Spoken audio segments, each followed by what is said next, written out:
estás, Álvaro? La ¿Qué verdad que es un tal? honor tenerte aquí presente. Bueno, muchas gracias por la invitación. Muy bueno poder estar acá. No había estado nunca, así que te agradezco mucho. Bueno, bienvenido, bienvenido y ojalá que te sientas cómodo. Contame un poquito de tu faceta personal. ¿Qué haces? ¿A qué te dedicás? ¿De dónde venís? Bueno, Para aquello, yo, porque muchos te ven como alguien que pelea políticamente en los debates y demás, pero no conoce quizás un poquito claro. de tu faceta personal. Sí, un poco conocen, pero lo tienen así como, no tan claro, ¿no? Sí, Porque bueno, yo soy bonaerense, yo soy nacido en Navarro. Navarro es un pueblo que está a 120 kilómetros de la provincia de capital, agrícola, ganadero, muy tambero, y yo me crié en el campo. Viví mis primeros años en un campo, literal, a sí, 14 kilómetros de Navarro. Más cerca de Lobo vivía que de Navarro, mirá, pero era el último tramo, sí, digamos, del partido de Navarro, límite con Lobo. Después mis padres compraron una casa en el pueblo, yo ya cuando estaba con la primaria, ¿no?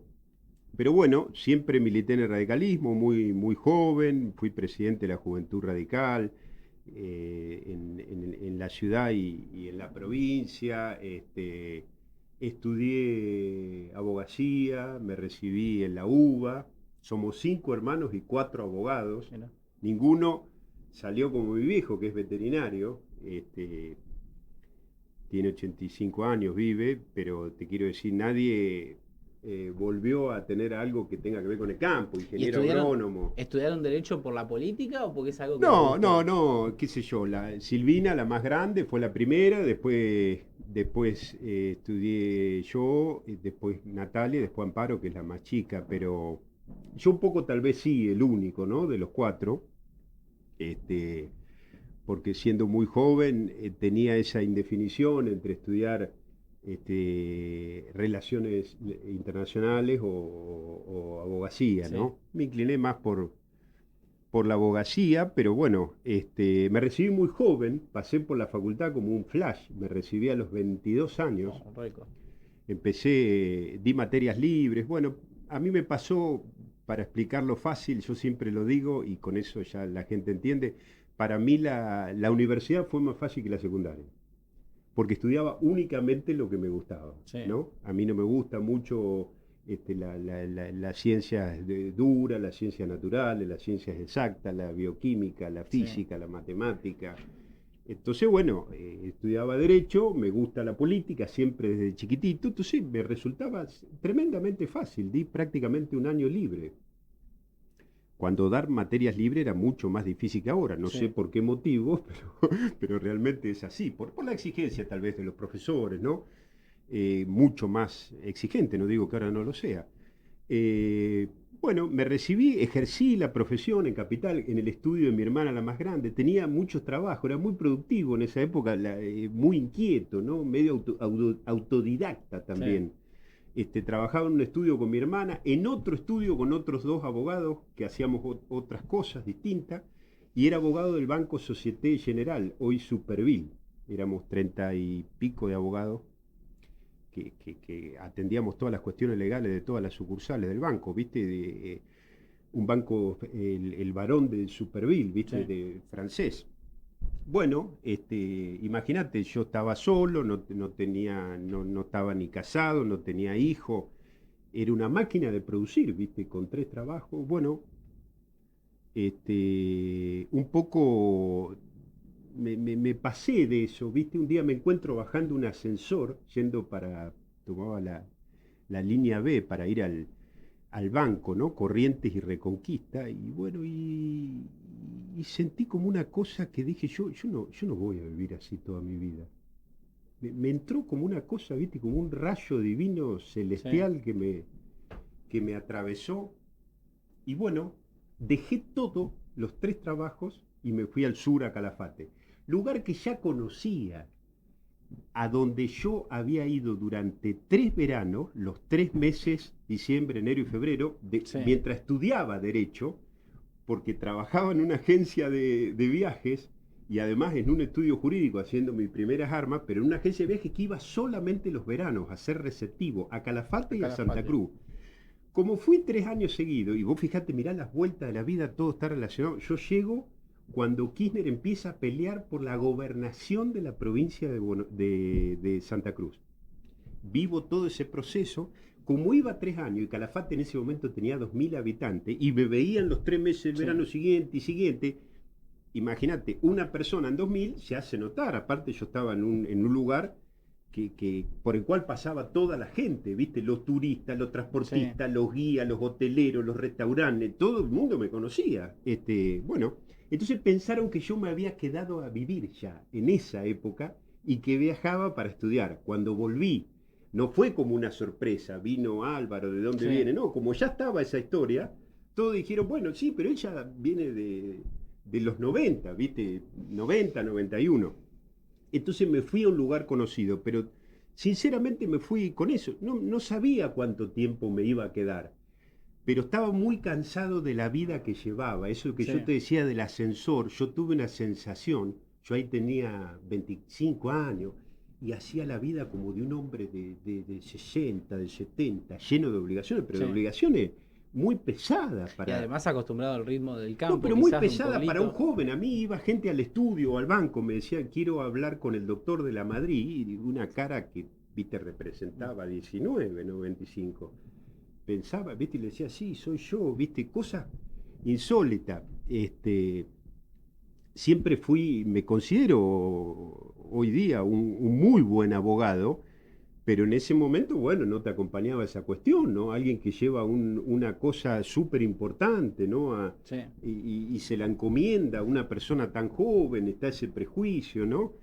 Bueno, uno lo sorteaba y rápidamente demostraba, ¿no? Que no pasaba nada, que no era uno, que era un equipo, que era un estudio, O sea, pero sentías que quizás estabas quemando etapas muy rápido. no, no, las quemé, no es que sentía que las estaba Sí. quemando, las quemé. A ver, ¿las quemé en qué sentido?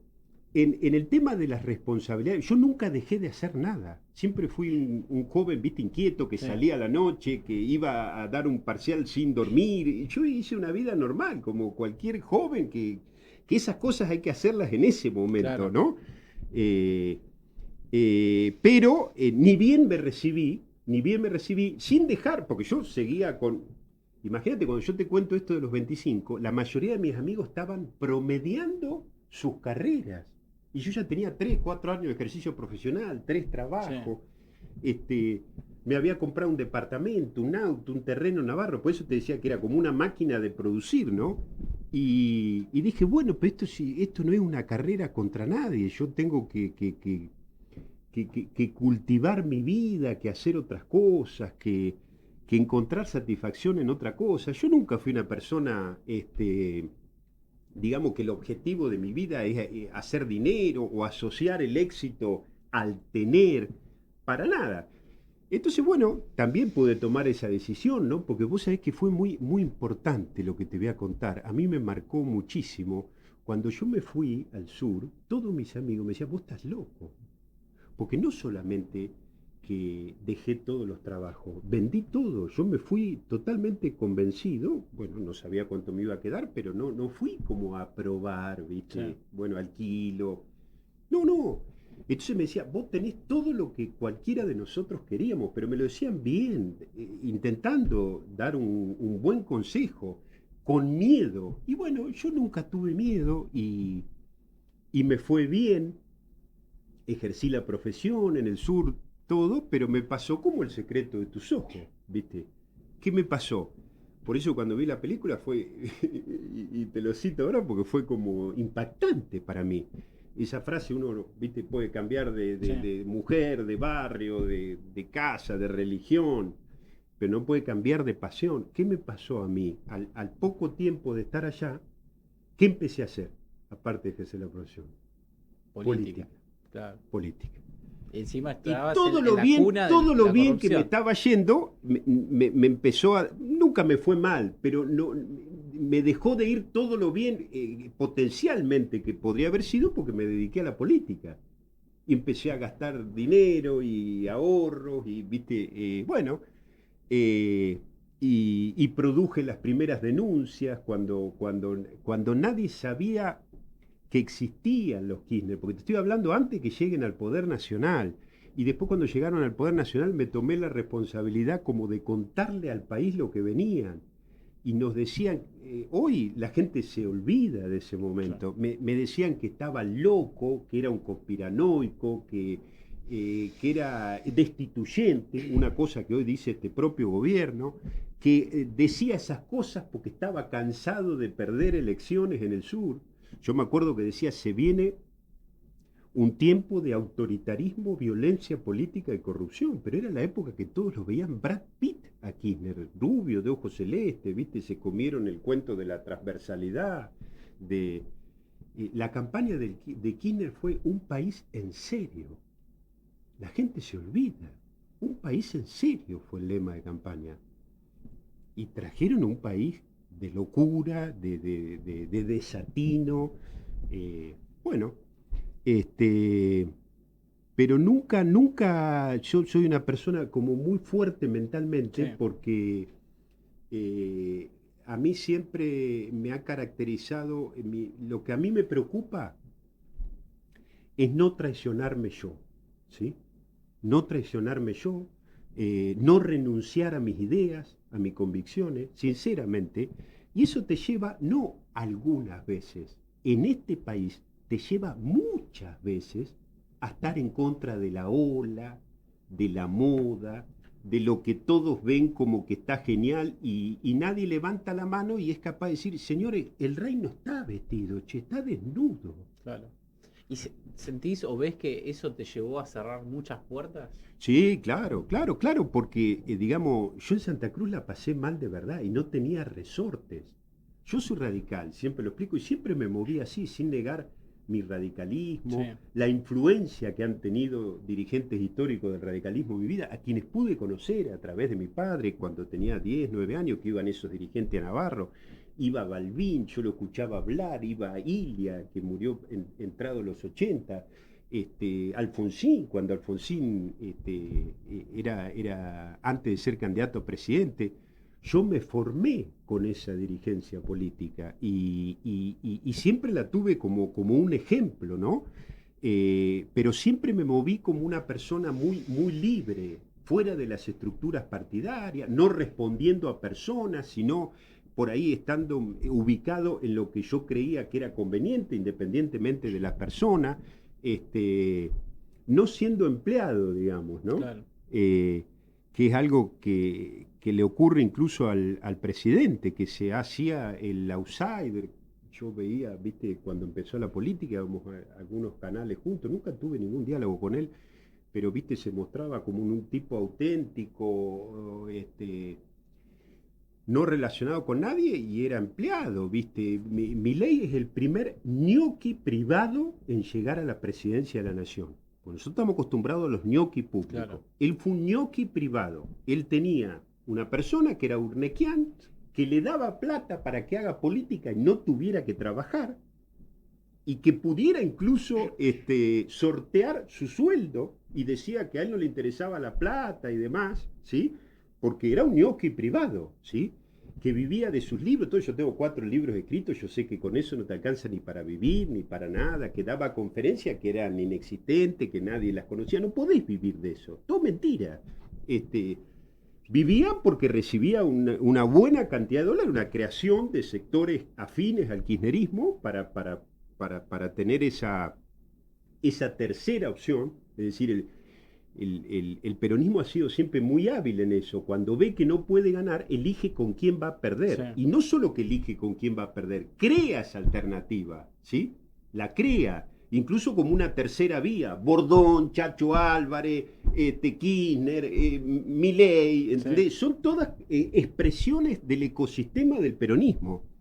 Y bueno, este, siempre fui muy libre con eso y eso te trae problemas. Yo en Santa Cruz la pasé muy mal, estuve solo, sin red, sin soporte de nadie, este, realmente en peligro, pero cuando te hablo de peligro, te hablo de peligro de muerte, de vivir amenazado como una cosa súper normal y uno, este, Claro, porque ahí no llegan los medios, no, no, no no, hay uno nada, estás sola en el naturaliza eso, mundo. dice, bueno, Exacto. me pueden matar en cualquier momento y ya vive de esa manera, Sí. digamos, ¿no? como vivían los hermanos Castro en un tiempo en Cuba, digo, comparando la situación, ¿viste? A veces llegando a dormir una noche en cada casa distinta para Sí. que no se sepan. Yo todo eso lo viví, ¿sí? Y enfrenté a un poder absoluto, desmedido, sin límites de nada, judiciales, de contralores institucionales, en el peor lugar, en donde cometían sus peores crímenes a plena luz del día, y lo hicimos con mucha fuerza, con mucha dignidad. Nunca fuimos un peligro electoral concreto, Sí. pero sí fuimos una voz que no sabían cómo acallar y que le generaba muchos problemas, porque lo que ellos no podían tolerar de nuestro accionar político era que le demostráramos, no a Santa Cruz, al país, que hay vida fuera del poder, con dignidad, con integridad, que se puede vivir incluso con alegría, aún en Sí. las peores situaciones, ¿sí? Y que, y que se puede hacer, que se puede hacer. Lo único que se necesita, por supuesto, es tener las ganas y la fortaleza y la convicción de que sirve. Venía a Buenos Aires en esta relación construida con los medios desde hace muchísimos años, y yo hablaba de la corrupción, del saqueo, pero mucho antes de la Rosadita, el cuaderno Sí. de Centeno. Yo ya explicaba que era una organización criminal, una asociación ilícita que cometía más de un delito por día, que había lugares de acopio, de dinero, de distribución, cómo trasladaban la plata, con plata incluso que la llegaban a enterrar. Todas Sí. explicaciones que le dio uno al país. Me decía que estaba totalmente loco, y yo iba a la televisión y me decía, pero ¿en serio usted cree que el kirchnerismo es corrupto? Pregunta que te hacían hasta, qué sé yo, hasta el 2015 Sí. o más. Que Pero no, después hemos pero visto no los está videos de la demostrado bóveda. judicialmente, no hay ninguna condena, te Sí. decían, ¿viste? Bueno, uno ha tenido que sortear todo eso. Por eso que, con mucha humildad lo digo, uno tiene mucha experiencia y sabe, por eso yo no estoy muy lejos de acompañar las políticas de los Milei y de verlo, como algunos dicen, a mí me parece con una desfachatez terrible, que esto es el cambio, o llamar a esto cambio. Yo siempre tuve claro que el cambio en el 2023 había sido derrotado y que había que seguir peleando. Incluso lo explicamos en televisión. Yo dije en aquel momento, obviamente hay gente que se desilusiona rápido, después pide disculpas, yo todo esto ya lo viví. Expliqué en televisión que a mí no se me podía preguntar, porque algunos periodistas llegan a la tele y dicen, ¿usted a quién va a votar en el balotaje? Entonces yo explicaba, no, esa es una pregunta que a mí no se me puede hacer, Claro. porque eso significa que yo estoy pensando o que hay una posibilidad que vote a uno o a otro. A mí no se me puede preguntar a quién va a votar. A mí la única pregunta que se me tiene que formular es si yo pienso votar a Milei. Porque por supuesto que no voy a votar a Massa, no lo tengo ni que explicar. Por eso digo, la única pregunta que cabe es si yo voy a votar a Milei. Y la respuesta es que no. Porque no es una elección en blanco y negro. Elegimos entre dos grises, ¿sí? ¿Qué pesa más? ¿Un kilo de pluma o un kilo de plomo? Pesa lo mismo. Pesa lo mismo, ¿no? Bueno, algunos se tientan a creer que la pluma es menos. Es lo mismo esto, es lo mismo. ¿Hay corrupción en el gobierno de Milei? Sí. Es imperdonable después de lo que nos pasó, porque lo que tenía que venir es una regeneración institucional con una ética y una ejemplaridad intachable. Y no volvieron las coimas, volvieron las valijas, ¿Cómo estás viendo el caso de volvieron Adorni? la compra de votos, los fondos reservados, mantener todos los esquemas de corrupción que tenía el kirchnerismo, preconcebido Sí. por el kirchnerismo, los coparon ellos y los continuaron y los prolongaron. Es decir, eso nunca se puede llamar cambio. ¿Se puede llamar cambio seguir atacando al periodismo? ¿Denostar al Congreso?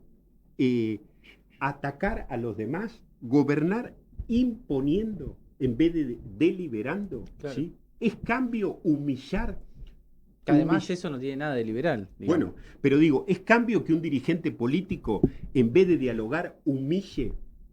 ¿Es cambio que trate no solo a sus adversarios políticos, a sus funcionarios como marionetas, y que no les deje opinar distinto? que no haya disidencia, que no pueda haber disenso. Che, ¿no tuvimos bastante tiempo de eso para seguir de esta manera? Y para que no se le pueda decir la verdad al presidente, por eso que retumban tanto las expresiones del Tedeum, del arzobispo de Buenos Aires. ¿Por qué retumban? Y porque es un hombre, más allá de que sea un sacerdote, es un hombre que agarra el micrófono y dice algunas verdades, que nadie se atreve a decirlo, ¿sí? Pero ni siquiera, no por miedo, por algo mucho más deleznable, que es por no perder algo, por estar acomodado, por defender alguna cosita. Bueno, yo siempre dije que, mirá, pasó con el kirchnerismo. Nosotros cuando denunciábamos al kirchnerismo explicamos todo, ¿no? Y hoy viene gente que nunca habló, que nunca denunció nada, los Milei inclusive, y te explican lo que fueron los males del kirchnerismo, ¿sí? ¿Sabés qué va a pasar cuando los Milei dejen el poder? Muchos de los que los acompañaron van a explicar los males del mileísmo. Ya pasó, no hay nada nuevo bajo el sol, ¿sí? Y se vuelve a repetir. Entonces, ¿qué es lo que tiene que cambiar? Porque la sociedad a veces está en una cosa cómoda y dice, no, el cambio, como que el cambio no llueve, no viene de ninguna persona, de ningún Mesías, de ningún Salvador. El cambio lo tiene que hacer uno, esto es viejo, esto ya lo decía desde Jesucristo, pasando por Gandhi, pasando por Martin Luther King. Es decir, el cambio lo tenés que hacer vos para que las cosas cambien. Porque el dirigente político nace, se reproduce, se desarrolla y convive en la sociedad que gobierna. Claro. Y tiene los mismos males que la sociedad. Es igual de oportunista, de acomodaticio, de arribista. ¿Sí? Hay que leer El hombre mediocre, de José Ingeniero. ¿Crees que por la simple cuestión de que es una cuestión, digamos, del ser humano en sí? Sí, claro, pero por eso te digo, porque se vacían de contenidos determinadas cosas, ¿sí? La política del menemismo para adelante, agudizado con el kirchnerismo, trajo dos cosas terribles. Primero, la pérdida del valor. En la política perdió el valor, ¿sí?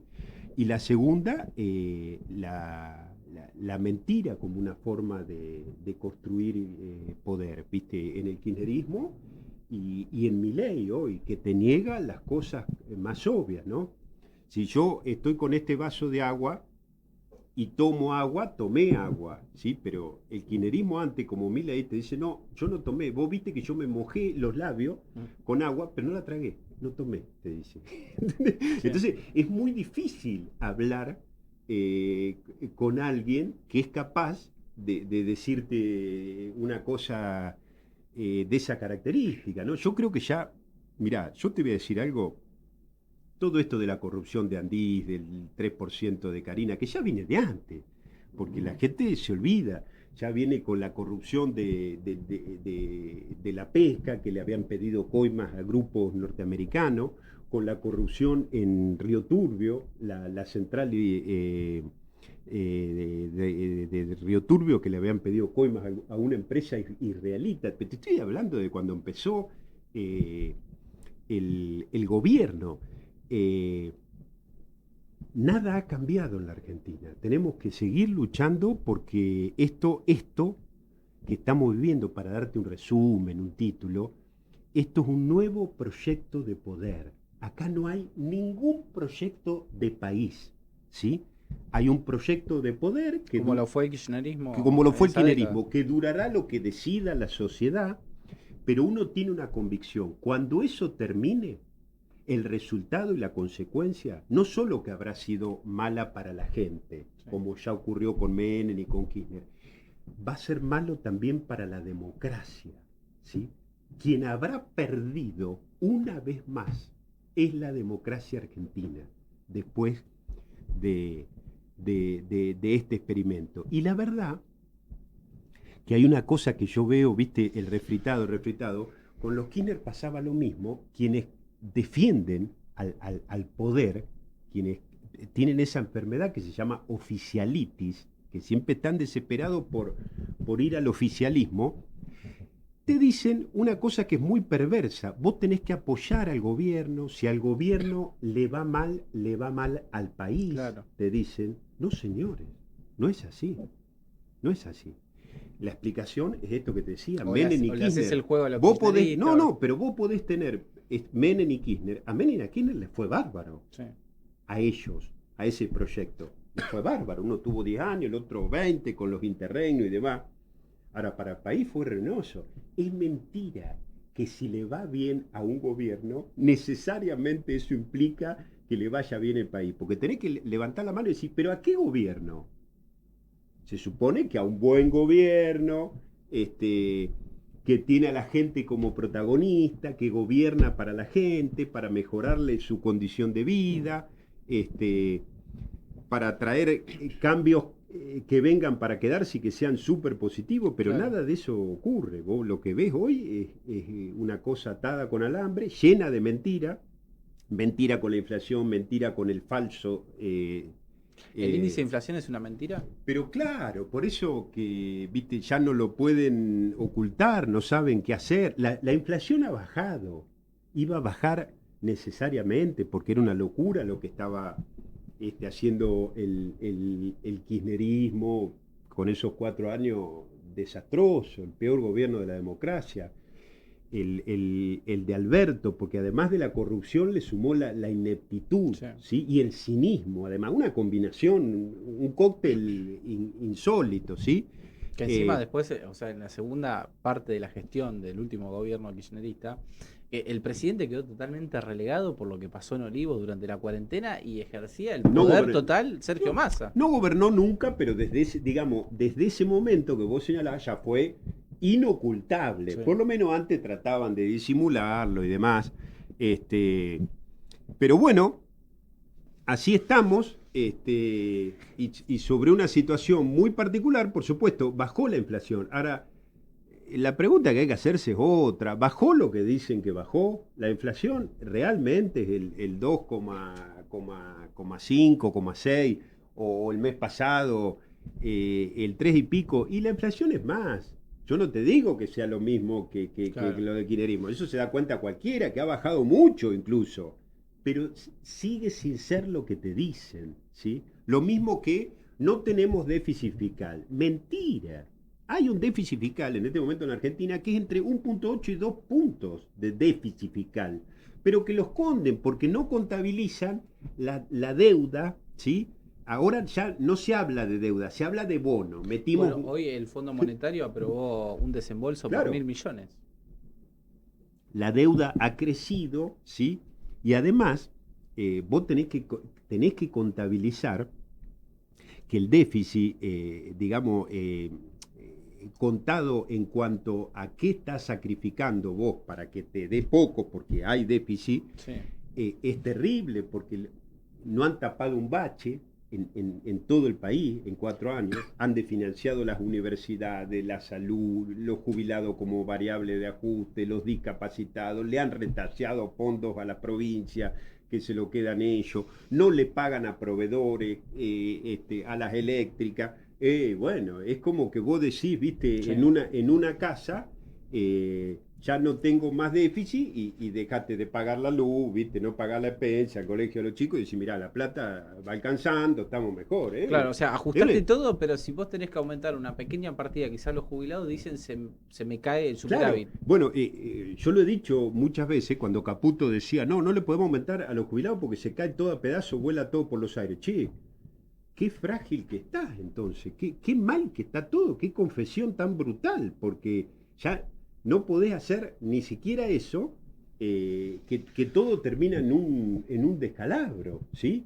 O no, si no hacemos esto, el otro, el gobierno, más allá del relato mentiroso de Milei, de que es un gobierno que atrae interés, inversiones que son inexistentes porque no ha entrado un peso al país, salvo en algunos nichos muy puntuales, las extractivas, viste, la minería, Sí. YPF, la energía. Pero eso no drena, no, y además es muy a largo plazo, porque hay anuncios que no se terminan de concretar, viste, son expresiones de deseo que pueden tener un correlato, pero no es que ya está y No, demás. claro. No genera quizás el empleo que podría generar las Pero claro, pymes. y vos ves que el presidente y el ministro de Economía andan pasando la gorra por el mundo y pasando vergüenza. Porque, viste, como que vos a cada paso que das y te reunís y vas a hablar con gente, a reuniones, a lugares, lo primero que haces, hola, buenas tardes, ¿me prestás plata? ¿Viste? Entonces vos decís, che, pero esto es poco serio. Sí. Así están, ¿sí? Con China, con los bancos, con el BID, viste, es una cosa, viste, dependiendo ahí en la inmediatez total, a ver si Estados Unidos te hace un guiño, ¿no? O saca un tuit, por lo menos, aunque sea saquen el tuit, aunque no nos den la plata, viste, es una cosa, es un escándalo. Ahora,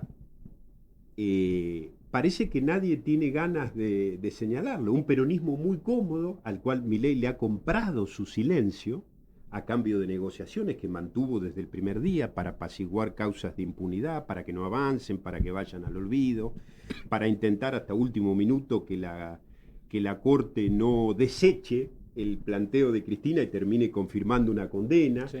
trabajando en tándem con los defensores los defensores de los empresarios corruptos y del kirchnerismo para darle una mano con el tema de la causa Cuaderna, no haciendo demasiado olas con eso. Bueno, un silencio comprado. Han duplicado los planes sociales, ¿sí? De la época de Alberto pasamos de 3 millones a 6.600.000. Que es lo que le criticaban a Macri en su Claro, momento. nadie dice nada, eso lo ven como, bueno, por eso hay un pseudo orden en las calles y una cierta calma en las calles.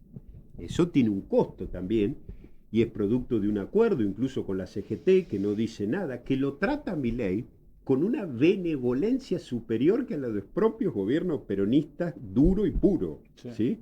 Bueno, todo eso se ve, más allá de que lo quieran ocultar, que tenés un peronismo feudal distribuido en varias provincias, sobre todo del norte, que cada vez que Milei manda una ley al Congreso dice, che, ¿cuántos votos te faltan? Te los ponemos nosotros. Sí.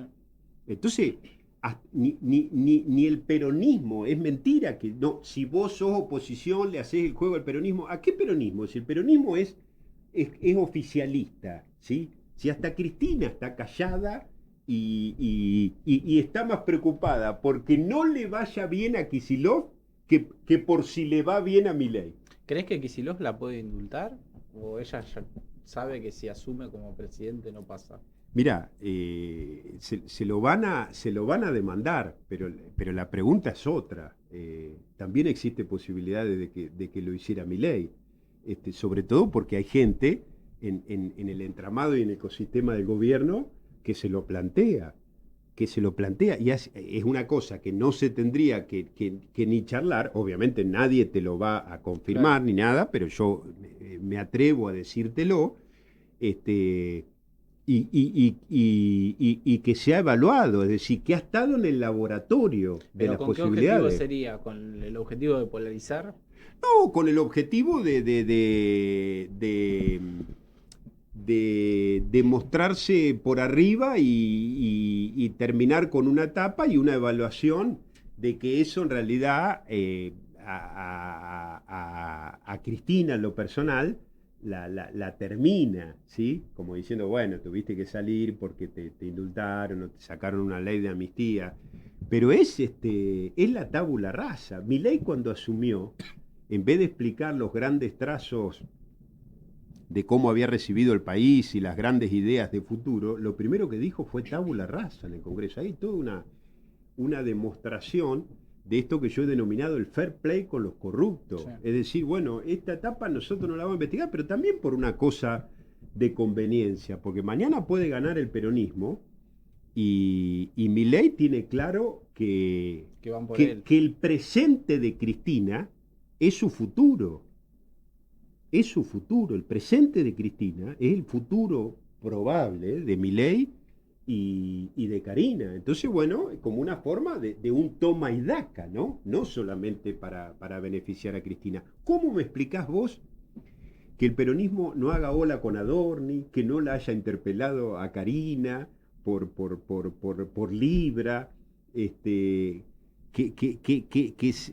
haga que el gobierno la pase bien con determinadas cuestiones, de no hacer ola, más allá de, por supuesto, de alguna declaración por la galería y demás. Yo te digo, en la sustancia, en lo profundo, en lo que verdaderamente termina ocurriendo. Bueno, es por lo que te digo, hay como una conveniencia, y el peronismo también que lo espera, porque Milei, viste, que vuelvan los cucas, y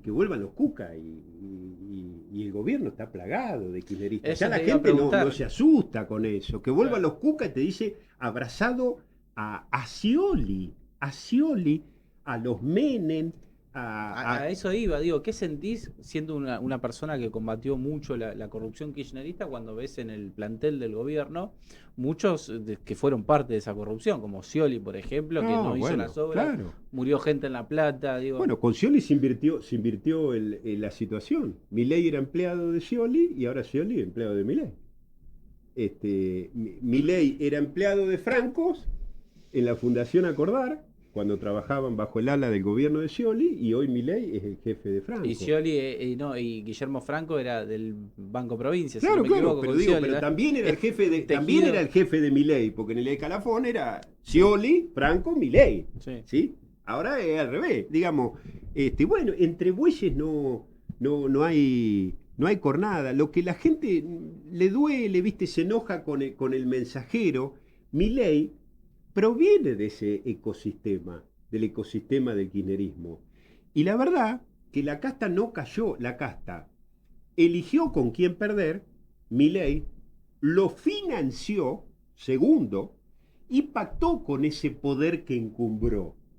¿Sí? Las tres cosas sucedieron. Bueno, ¿Pero crees que al peronismo después se le fue de las manos? Porque una cosa era financiarlo para polarizar no, con no, Juntos por al el peronismo Cambio. no se le fue de las manos. El que terminó siendo perjudicado es Massa, pero si Cristina nunca quiso que gane Massa, si prefería que gane Milei.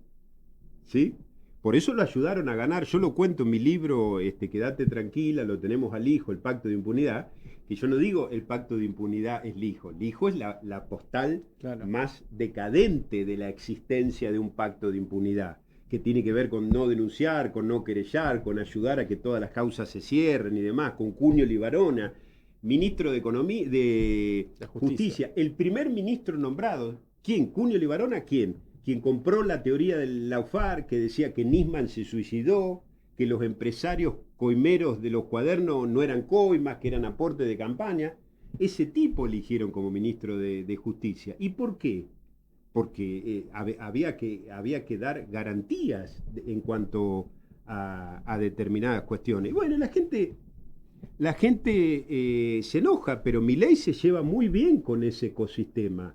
Lo conoce, ha vivido dentro de él, negocia permanentemente y Milei, por supuesto que si tuviera que elegir con quién perder, prefiere perder con el peronismo y no con cualquier otra expresión que pudiera haber del no peronismo. Ninguna duda. ¿Qué lectura haces del conflicto universitario?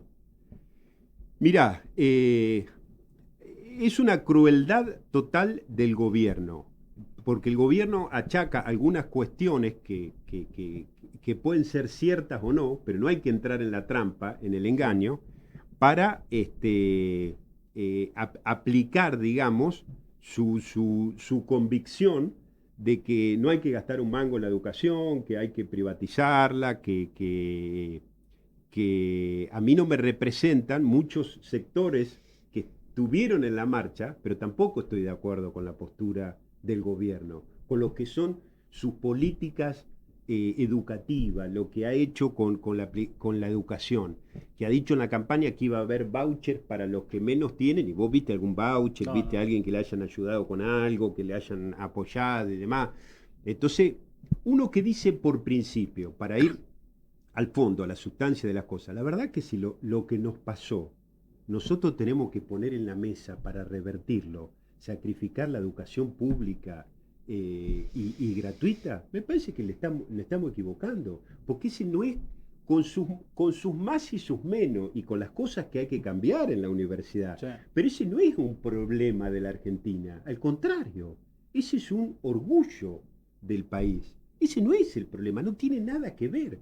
Bueno, es como lo de los jubilados, ¿viste? Hoy han pagado el ajuste, y que uno lo ha expresado desde el primer día, que sabía que iba a ser así, los jubilados. Es mentira que el ajuste lo hizo la política. Está a las claras que no lo hizo la política. Sigue el nepotismo, porque la verdad de Adorni, más allá de la propiedad de todo, lo que hay que decir de Adorni, que ya había creado 2 antros en la TV pública y en Telan, que se había armado una pibe de más de 200 personas, y eso había ocurrido, ni bien asumieron. En la vocería también, ¿sí? Que nombran, mirá, 3 cosas, al igual que el kirchnerismo: familiares, amigos y militantes, en todas las dependencias de la administración pública. Y bueno, el hermano de Adorni no solamente está en esta administración trabajando en el Estado, sino que con el kirchnerismo también estuvo. Pero claro, pero si vos vas a la Casa Rosada y tenés el sketch de Gasalla, de pibitos libertarios que explotan distintas oficinas y salas de la Casa Rosada, y que no están cumpliendo ninguna función útil para nadie. Digamos, sí para un gobierno, ahí está, claro, lo que te decía, pero no para la gente. Che, vos qué hiciste hoy para la gente, ¿qué problema le solucionaste a la gente? ¿Qué idea trajiste o qué aporte estás haciendo? Claro. Nada. Están con las redes, con esto, con que si le contestamos a esto, lo otro, la fuerza del cielo, Ave Milei. Bueno, estamos viviendo un proceso de decadencia política terrible, ¿no? Y ellos todo te lo dicen que es en nombre del cambio. Eso es lo que a uno realmente no es que le molesta, no termina de entender cómo la sociedad no reacciona, que te dicen la moral como política de Estado, te repito, y te lo dicen abrazados a los Menem, que son los maestros de los curros en el Estado, y a donde ven un curro se tiran de palomita, y te dicen la moral como política de Estado. Es cuanto menos una burla, o una desfachatez. Más cuando vas a decir que vas a combatir la casta y tenés a toda la familia Menem ahí alrededor. Cuando asumió Milei, yo fui a la Casa Rosada con una carpeta de propuestas. Te lo quiero contar y que lo escuche la audiencia. A días de asumir Milei, cuando todos estaban en el hotel de viendo el Libertador, haciendo lobby, qué cargo podía tener, que yo fui a la Rosada, llevé una carpeta, propuestas para recuperar lo robado, licitación a todos los estudios jurídicos en cada una de las provincias para recuperar dinero aspirado por la corrupción, que los honorarios de esos estudios se iban a pagar con parte de ese recupero, porque nadie mejor que personas, digamos, que trabajan en cada una de las provincias para que sepan detectar y llevar adelante eso. Jerarquizar los organismos de control, que la UIF y la Defensoría del Pueblo estuvieran a cargo de opositores, ¿sí? O gente que no pertenezca al oficialismo, que no estén a tiro de decreto del presidente. Que ¿cómo puede ser que el controlado pueda sacar a quien lo controla? Bueno, lo hizo ahora con la UIF. Bueno, eso es una anomalía, eso no es un control. Sigo. Propuestas para pagarle los juicios adeudados a los jubilados, y el planteo, en ese momento que nadie hablaba del tema, de crear una comisión investigadora para impedir el ardid Zanini por el cobro de YPF de los 16.100 millones de dólares, que hoy el gobierno inescrupulosamente se arroga esa victoria, cuando trabajó, hizo todo lo posible para que ocurriera otra cosa, ¿sí? Y además se jacta de que evitamos el ardid, y ¿dónde está la investigación de esa comisión investigadora que yo le pedía? Porque no es solo no pagar, tienen que ir presos los que casi estuvieron, o todavía tienen alguna posibilidad, de que Argentina estuviera en pérdida de ese dinero. Che, ¿quién fue el juez que posibilitó que vayan a Estados Unidos con alguna chance de litigar cuando todo el tema se tenía que cortar acá? Lijo. Y es el juez que ellos querían llevar a la corte. Entonces, todos los caminos conducen a Roma y una propuesta para los jubilados. Los grandes temas, ahí estaban todos los grandes temas, ¿sí? Recuperar lo robado, los jubilados, YPF, todo. ¿Qué hicieron? Nada. Y me olvido una propuesta muy importante, que el gobierno me contestó. Nos quedan unos segundos. Sí, pero esto te lo quiero decir. El gobierno me contestó, yo sé que me contestó a mí porque le llevé esa idea. Le llevé un proyecto que se llamaba desmonumentar. Sacar de todas las calles, edificios públicos, lugares, salas, nombres de políticos corruptos asociados a la corrupción. ¿Sabes cómo me contestó el gobierno? Al mes y medio de llevar eso, poniendo el monumento de Menem en la Casa Rosada. Es decir, homenajeando la corrupción. Sí. En vez de desmonumentar, ¿sí? Homenajeando la corrupción. Bueno, eso es todo una declaración de principio de lo que es este gobierno. Para los Milei, la corrupción no es un problema. Es un engranaje y es un aceite, un lubricante que se necesita para ir llevando el gobierno adelante. Así lo viven. Y ellos dicen, no, nosotros los datos económicos, la economía, todo lo otro, bueno, y si hay que hacer alguna cosa, ¿viste? Hay que comprar algún voto, nombrar a algún embajador, sí, ¿viste? Para que te vote algo, no hay problema, eso no hay problema. Álvaro, nos quedamos sin tiempo. Muchas gracias por la invitación. Me encantaría seguir hablando. Viste que hay tanto para hablar. Hay tanto para hablar y bueno, espero que vuelvas pronto. Cuando quiera, porque lo que viene, el año que viene en la Argentina es muy importante. Y nos jugamos mucho. Hay cosas que son muy decadentes que hay que frenarlas porque si no va a ser muy tarde. En los próximos programas hablamos del 20.